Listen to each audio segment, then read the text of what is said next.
This is Xiaomi 12S Ultra, and today I will show how you can download and install the Opera browser on it.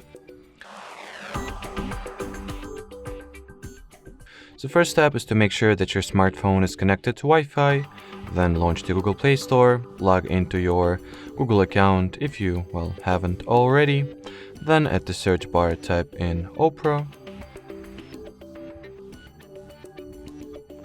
Once the needed app is found, or the required app is found, you can start its installation either directly from the search results by tapping at the install button over here, or just open the app page and start to download the Opera from there. So as you will see now, the neither download nor install processes take long, so within 10 seconds or less, we are able to launch the Opera, and while opening the Opera app for the first time, it is required that you undergo a very simple yet, obligatory setup procedure. So in here, tap at the blue continue button, then choose whether you would like to set Opera as your default browsing app right off the bat, or you can skip this step.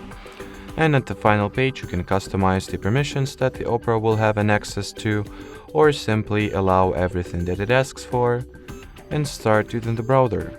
Alrighty, so that will be it for today. Thanks for watching, and bye bye.